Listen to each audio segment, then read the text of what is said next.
Halo semuanya, Assalamualaikum warahmatullahi wabarakatuh. Shalom, salam sejahtera bagi kita semua. Perkenalkan, nama saya Putri Handayani dari kelas B semester 2 dengan nomor induk mahasiswa 20070101116, Prodi Ilmu Kesehatan Masyarakat, Universitas Nusa Cendana Kupang. Di sini saya akan menjelaskan sedikit tentang dasar kesehatan dan keselamatan kerja. Yang pertama, dari materi yang diberikan oleh Dr. Stefan dan Kacik Deni tentang penerapan K3 secara komprehensif di perusahaan selama masa pandemi COVID-19. Yang pertama, menjelaskan tentang permasalahan yang terjadi selama pandemi COVID-19. COVID-19 merupakan masalah utama yang dihadapi oleh banyak perusahaan saat ini. Pada masa ini, suatu perusahaan harus tetap beroperasi agar tetap mendapatkan keuntungan atau tidak mengalami kerugian. Selain itu, banyak masalah teknis yang dihadapi oleh suatu perusahaan, seperti mengalami barang yang terhambat, masalah keuangan rutin, legalitas kontrak kerja yang tidak dapat diselesaikan, lalu lintas orang terhambat, dan karyawan yang sakit.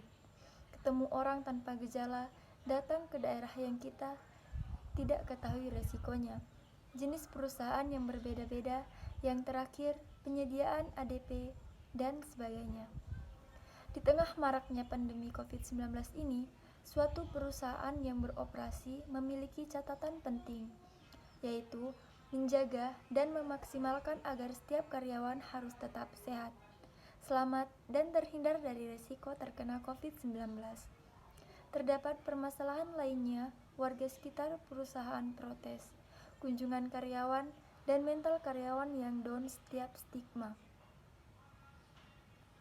Dan bagian HRD atau HSE punya skill baru, punya pengetahuan medis, dan jadi caregiver. Yang kedua, menjelaskan tentang langkah strategis perusahaan untuk mengatasi masalah-masalah seperti yang telah dijelaskan sebelumnya. Ada beberapa langkah strategis yang dilakukan oleh suatu perusahaan antara lain. Yang pertama, ruang lingkup apa pekerjaan kita terkait COVID-19 sehingga bisa fokus pada pekerjaan tempat kerja. Yang kedua, isu COVID-19 yang terjadi di internal perusahaan dan eksternal perusahaan. Yang ketiga, need and expectation dari karyawan dan pihak-pihak yang berkepentingan di perusahaan. Yang keempat, menyusun organisasi inti yang melibatkan pimpinan dan partisipasi seluruh karyawan. Yang kelima, plan atau identifikasi faktor risiko penyebaran COVID-19 di tempat kerja.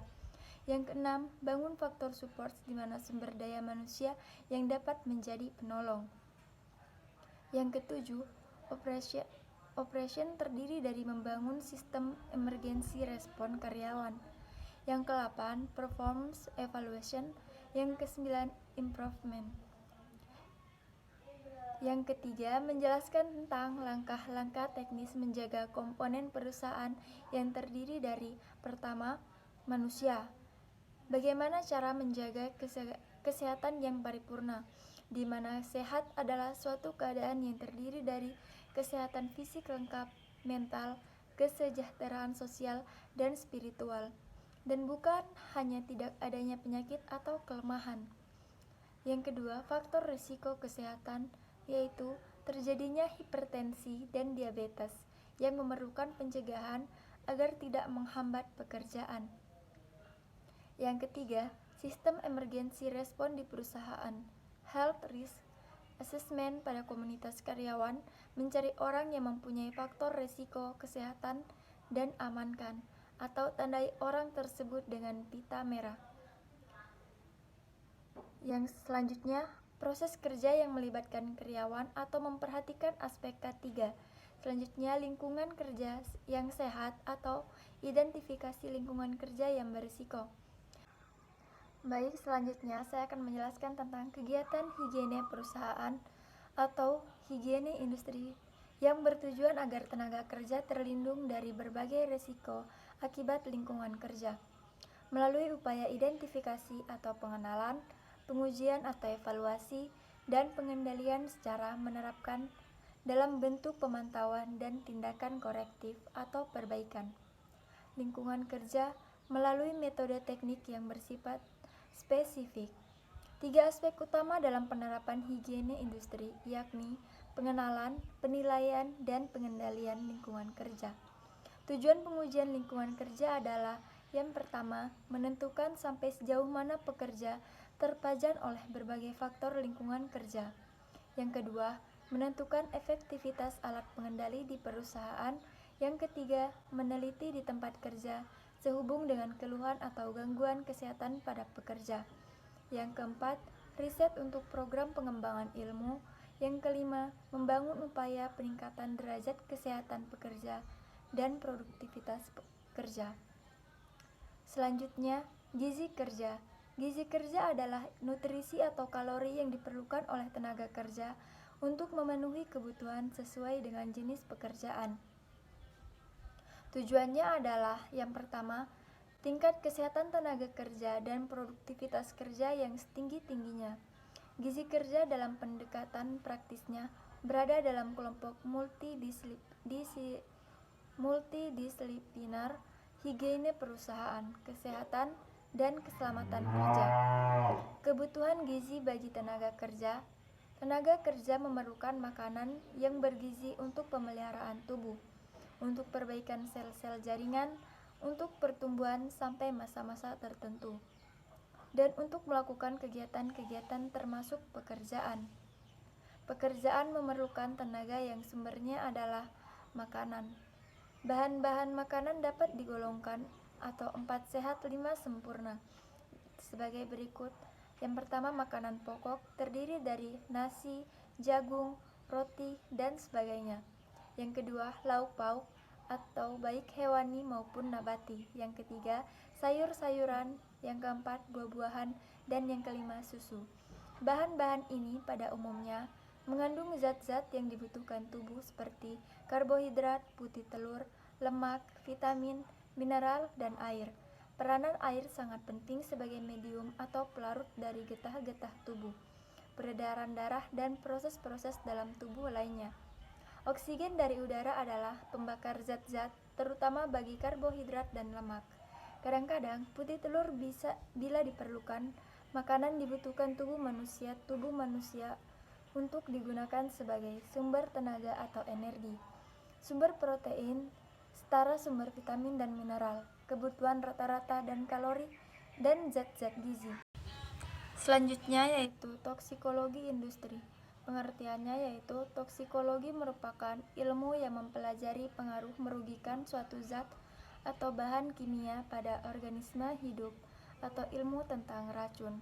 Toksikologi industri membahas tentang berbagai bahan beracun yang digunakan, diolah, atau dihasilkan oleh industri. Pengenalan bahaya bahan kimia. Terdapat ribuan jenis bahan kimia yang dihasilkan dalam industri sehingga perlu diupayakan yang pertama, survei pendahuluan untuk mengenal bahan kimia yang terdapat di industri dan merencanakan program evaluasi resiko bahaya serta tindak lanjutnya. Yang kedua, mengenal proses produksi dengan mempelajari alur proses mulai dari tahap awal sampai akhir. Yang ketiga, mempelajari MSDS atau Material Safety Data Sheet atau lembar data bahan kimia. Klasifikasi toksisita menurut sifat fisiknya. Klasifikasi toksisita dikenal sebagai berikut: gas, uap, debu, kabut, fume, asap, awan. Sedangkan bahan kimia di udara menurut sifatnya akan dibedakan menjadi: yang pertama, bahan bersifat partikel, terdiri dari debu, awan, fume, kabut. Yang kedua, bahan bersifat non-partikel, terdiri dari gas, uap. Terhadap tubuh bahan-bahan kimia dapat digolongkan menjadi: yang pertama, bahan partikel bersifat perangsang. Yang kedua, toksis, alergen, fibrosis, menimbulkan demam, inert atau aluminium kavas. Yang kedua, bahan non-partikel bersifat asfiksan, perangsang, racun anorganik, organik, mudah menguap, yang berefek anestesi, merusak alat dalam, merusak darah, merusak saraf. Interaksi bahan kimia antara satu zat kimia dengan zat kimia lain dapat menimbulkan interaksi atau saling berpengaruh satu sama lainnya. Efek yang terjadi yang pertama, efek aditif, yaitu pengaruh yang saling memperkuat akibat kombinasi dari dua zat kimia atau lebih. Yang kedua, efek sinergi, yaitu suatu keadaan di mana pengaruh gabungan dari dua zat kimia jauh lebih besar dari jumlah masing-masing efek bahan kimia. Yang ketiga, potensi, yaitu apabila suatu zat yang seharusnya tidak memiliki efek toksik, akan tetapi bila zat ini ditambahkan pada zat kimia lain maka akan mengakibatkan zat kimia lain menjadi toksis. Yang keempat, efek antagonis, yakni apabila dua zat kimia yang diberikan bersamaan, maka zat kimia yang satu akan melawan efek zat kimia yang lain. Berikut berbagai bahan kimia yang berpengaruh pada kesehatan. Yang pertama, asfisian. Asfisian ialah zat kimia yang menyebabkan asfiksia atau kekurangan oksigen. Yang kedua, iritan. Zat iritan akan mengakibatkan iritasi atau rangsangan atau menimbulkan inflamasi atau peradangan pada mata, kulit, saluran nafas, atau saluran cerna. Selanjutnya yaitu materi tentang psikologi industri, merupakan hasil perkembangan psikologi umum, psikologi eksperimen, dan psikologi khusus. Psikologi industri merupakan satu keseluruhan pengetahuan yang berisi fakta, aturan, dan prinsip-prinsip tentang perilaku manusia pada pekerjaan. Psikologi industri adalah ilmu yang mempelajari perilaku manusia. Yang pertama, dalam peranannya sebagai tenaga kerja dan sebagai konsumen. Yang kedua, baik secara perorangan maupun secara kelompok, dengan maksud agar temuannya dapat dalam industri dan organisasi untuk kepentingan dan kemanfaatan manusianya dan organisasinya. Psikologi industri memfokuskan pada mengembangkan, mengevaluasi, dan memprediksi kinerja suatu pekerjaan yang dikerjakan oleh individu. Sedangkan psikologi organisasi mempelajari bagaimana suatu organisasi mempengaruhi dan berinteraksi dengan anggota-anggotanya. Ilmu tentang tingkah laku manusia yang berkaitan dengan lingkungannya atau organisasi perusahaan. Berkaitan dengan yang pertama, faktor yang mempengaruhi hasil kerja. Yang kedua, faktor yang mempengaruhi kepuasan kerja. Yang ketiga, cara atau prosedur agar hasil kerja dan kepuasan kerja maksimum. Adapun ruang lingkup dari psikologi industri adalah sebagai berikut. Yang pertama, psikologi industri adalah ilmu. Yang kedua, psikologi industri mempelajari perilaku manusia. Yang ketiga, perilaku manusia dipelajari dalam peranannya sebagai tenaga kerja dan sebagai konsumen. Yang keempat, perilaku manusia dipelajari secara perorangan dan kelompok. Selanjutnya yaitu materi tentang promosi kesehatan di tempat kerja. Pekerjaan berhak atas derajat kesehatan yang optimal sebagai modal yang asasi untuk dapat menjalankan aktivitas yang produktif. Di tempat kerja terdapat 3 sumber utama bahaya potensial kesehatan kerja, yaitu 1. Lingkungan kerja, yang kedua, pekerjaan, serta yang ketiga, manajemen yang belum terlatih tentang kesehatan dan keselamatan kerja. Kesehatan kerja harus memprioritaskan program promosi kesehatan pekerja di tempat kerja yang merupakan bagian dari pelayanan kesehatan kerja, yang melaksanakan upaya perbaikan derajat kesehatan fisik, mental, dan sosial pekerja, serta dalam rangka pencegahan penyakit yang jelas tinggi prevalensinya di antara pekerja. Selain mendukung sumber daya manusia dalam mencapai kinerja, jenjang karir, dan produktivitas organisasi atau tempat kerja yang setinggi-tingginya. Promosi kesehatan di tempat kerja atau health promotion at the workplace adalah program kegiatan yang direncanakan dan ditujukan pada peningkatan kesehatan para pekerja, beserta anggota keluarga yang ditanggungnya dalam konteks tempat kerja. Tujuan promosi kesehatan di tempat kerja adalah untuk mempengaruhi sikap masing-masing pekerja mengenai kesehatan secara individu. Sehingga dari hari ke hari mereka akan menentukan keputusan atas pilihannya secara personal menuju gaya hidup yang sehat dan lebih positif. Tujuan khusus secara jelas harus dinyatakan dan disampaikan pada semua pekerja yang berpartisipasi dalam program. Yang termasuk tujuan khusus adalah sebagai berikut. Yang pertama, mempengaruhi pekerja untuk menerima dan memelihara gaya hidup yang sehat dan positif. Yang kedua, mempengaruhi pekerja untuk menerima dan memelihara kebiasaan makan makanan dengan kandungan gizi yang optimal. Mempengaruhi pekerja untuk berhenti merokok. Yang ketiga, mempengaruhi pekerja untuk mengurangi atau menurunkan atau menghilangkan penyalahgunaan obat dan alkohol.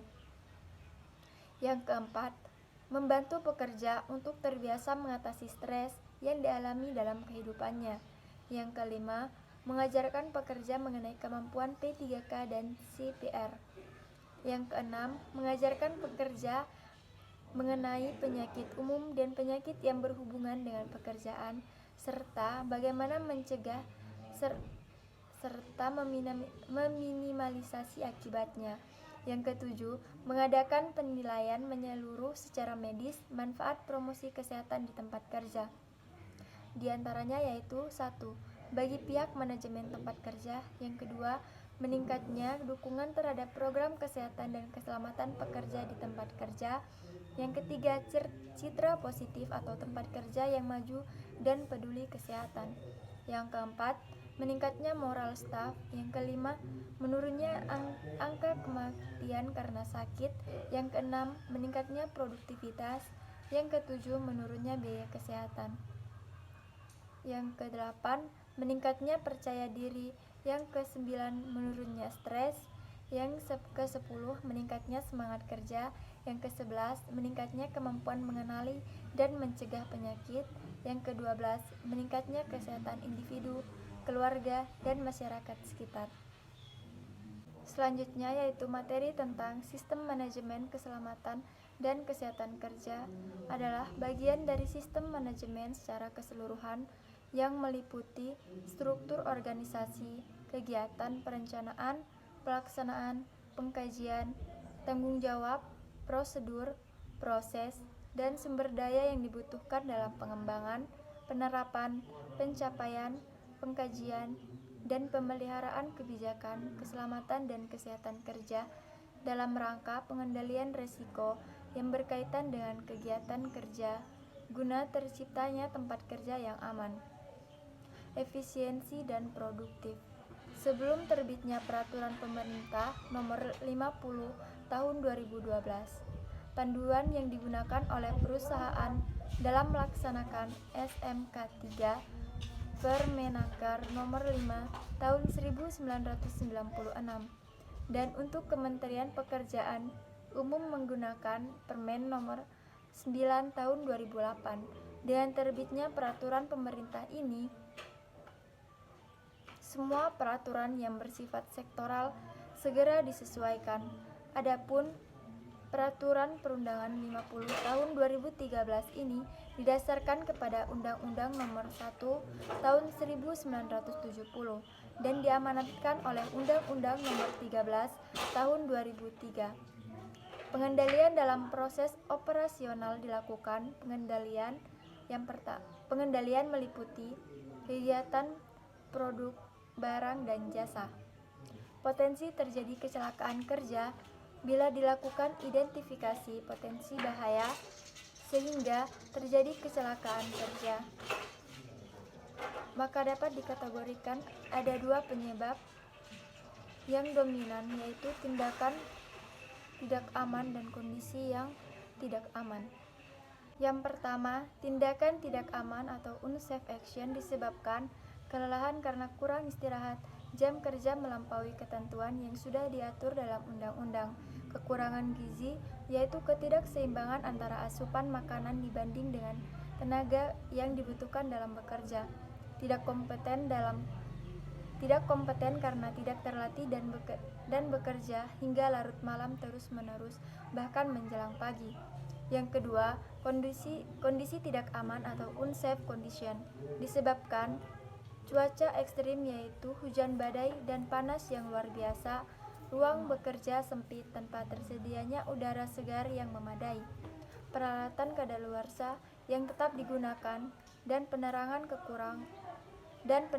kurang memadai sehingga pekerja terpaksa bekerja remang-remang dan mengakibatkan kerusakan mata. Pengawasan untuk melakukan pengawasan terhadap berjalannya pelaksanaan peraturan pemerintah ini dilaksanakan secara berjenjang, yaitu yang pertama Kementerian Tenaga Kerja di pusat, yang kedua Dinas Tenaga Kerja di provinsi, dan yang ketiga suku dinas di kabupaten atau kota. Sekian dari penjelasan saya, kurang lebihnya saya mohon maaf. Ada kemumu di dalam semak, lari terbang mendengar babat. Terima kasih telah menyimak, semoga bisa memberi manfaat. Salam hangat dari saya, sampai jumpa kembali. Dadah.